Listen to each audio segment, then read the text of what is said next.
Bonjour à tous, on vous retrouve pour la vidéo de l'Advent de ce 3 décembre 2020 et aujourd'hui on va parler phobie et de ce qui nous fait peur à Victoire et à moi. Alors pour Anne ça va être très simple, hein, c'est extrêmement banal, Anne est phobique des araignées. Voilà, vous aviez déjà dû le savoir parce que ouais, les stories et tout. Avec la passion qu'on a, forcément on tombe très régulièrement sur des araignées. C'est vrai que ça tombe pas très bien. Si j'avais peur des requins par exemple, ma vie aurait été plus facile parce qu'il y en a quand même rarement dans le foin, dans les céleris, tout ça. Et en Picardie au global.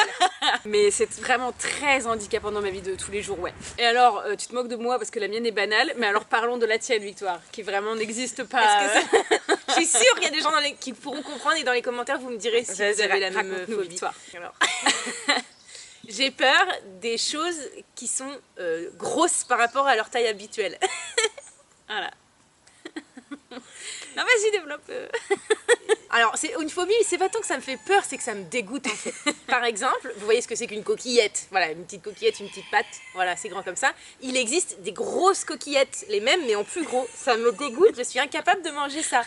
Là, dernièrement, ça a été la grosse mode des énormes plaids en laine qu'on met sur nos lits.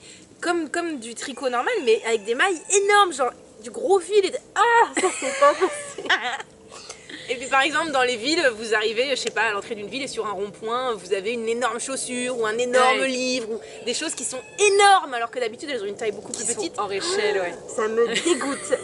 Voilà. Alors apparemment cette phobie aurait un nom, on appellerait ça la mégalophobie. Donc ce serait pas exactement la même chose, ce serait vraiment la peur par exemple des grands bâtiments, des ponts énormes, des buildings. Des trucs trop monumentaux quoi. Voilà, et puis avec une notion aussi de vertige, de peur des grandeurs, etc.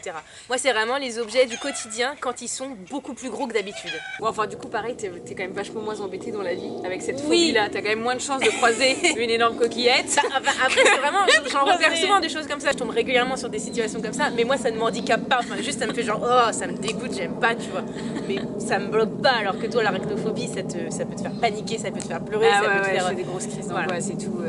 Je suis obligée de... Les coquillettes ne me font pas varier, on n'en est pas là. Bon, rassurez-moi dans les commentaires, dites-moi qu'il y a d'autres personnes qui au moins comprennent ont peur des grosses coquillettes qui subissent la même chose au quotidien. J'ai besoin d'aide. On espère que ce petit épisode de l'Advent vous aura plu et on vous retrouve demain pour une nouvelle vidéo. Bisous.